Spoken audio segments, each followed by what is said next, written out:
What is up, Rams fans? This is the Rams Skinny. I am Skinny T, Ryan Anderson. I wanted to hop on and talk about all of the big Rams free agency news, but there hasn't been any.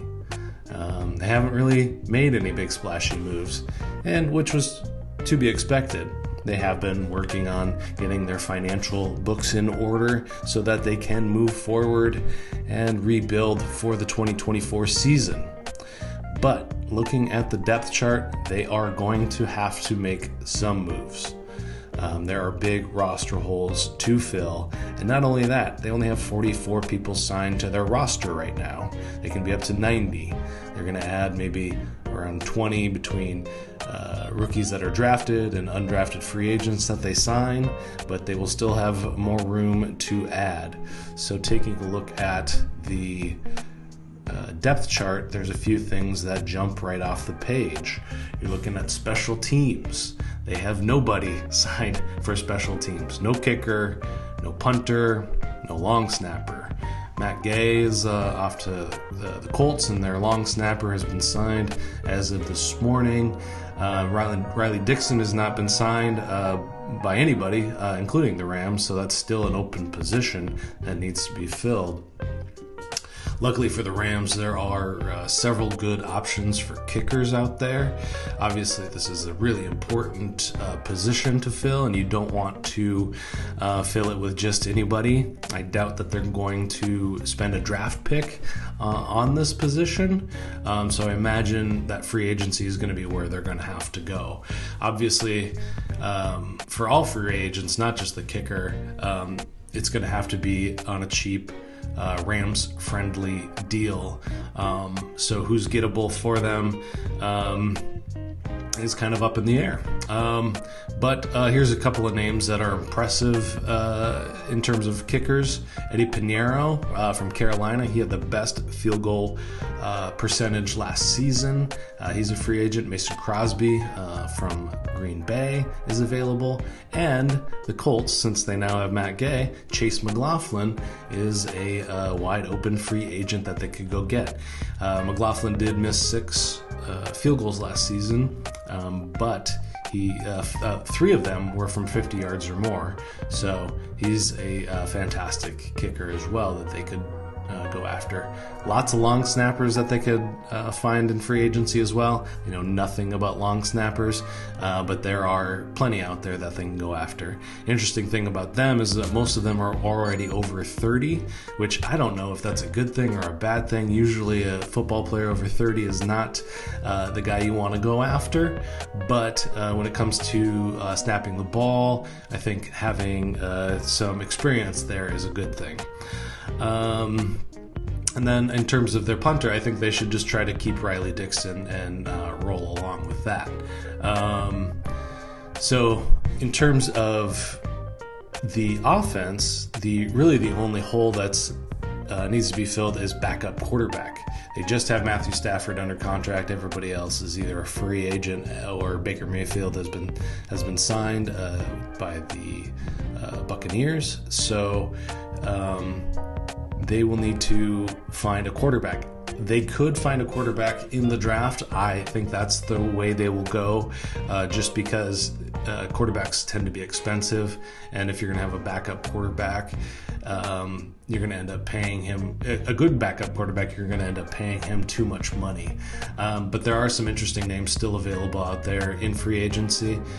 Even guys that have been starters in the NFL. You're looking at Carson Wentz, you're looking at Teddy Bridgewater, you're looking at Joe Flacco. Brian Hoyer is 37 years old. He's a free agent again. Nathan Peterman. So there's some interesting names that have had some experience. I even saw that the Matt Corral is being kind of bandied about for the Rams as well. Maybe a sign. Probably not a trade, but maybe he will get cut from the new regime in Carolina. That would be interesting. Really, on the offensive side, that's probably all you're looking at within free agency. Maybe a wide receiver, since they're looking to move on from Allen Robinson, and maybe a running back. They really only have two guys that they're really committed to in the running back room, that being Cam Akers and Kyron Williams.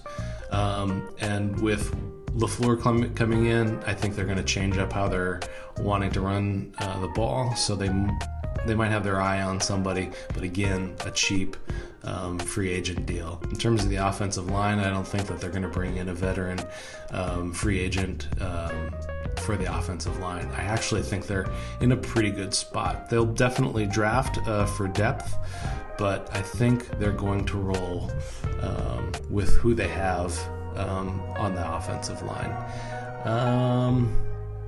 I talked more about that in other episodes. You can go back into our history and just look for my face, and I'll probably be talking about the starting lineup of the offensive line.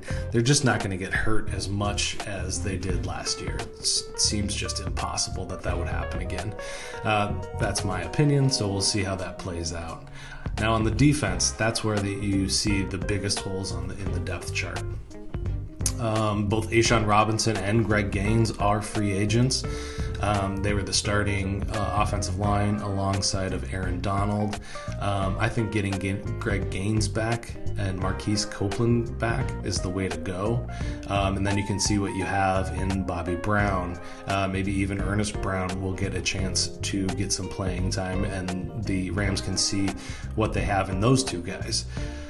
So in terms of free agency, I do think signing their in-house free agents, Marquise Copeland and Greg Gaines, is the way to go there. The other glaring one is at edge rusher, where they have Michael Hoyt signed back on, and Daniel Hardy, who is a injured rookie last season, and Keir Thomas, an undrafted free agent last season.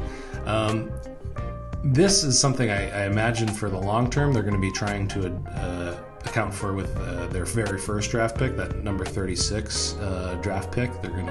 I imagine they'll draft an edge rusher.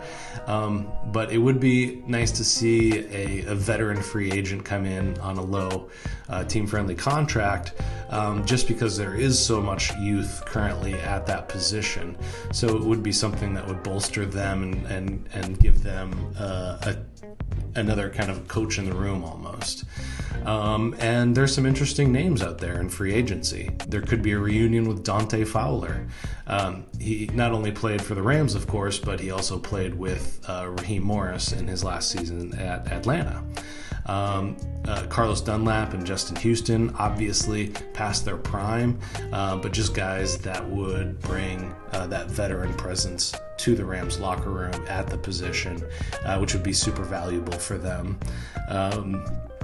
And then in terms of cornerback, I think re-signing Troy Hill is probably be the best way to go. He can play in the star position, which is what Jalen Ramsey played in, and that's super valuable to this defensive scheme. Both Taylor Rapp and Nick Scott are getting interest from other teams, or taking interviews with those teams, so I am guessing the Rams are going to allow them to walk to get those bigger contracts for themselves.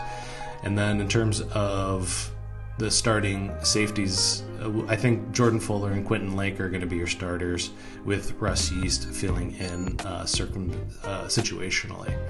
So the cornerbacks that they're going to roll with are just going to be a bunch of young guys, unless they re-sign Troy Hill. Derion Kendrick and Kobe Durant and Robert Rochelle.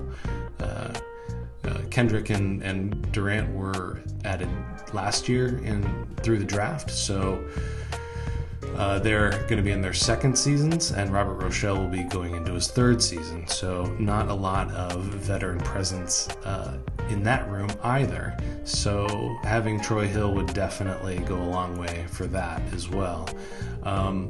The Rams have invested heavily in their coaches as well on the defensive side. So the development of all these players should be fast-tracked by that. I have a coaches tracking piece up that has all of the coaches listed, as well as all of the new coaches highlighted there. But they have tons of guys that have experience building the cornerbacks room. Jimmy Lake was a defensive backs coach. Raheem Morris himself was a defensive backs coach. Chris Shula coached defensive backs last season.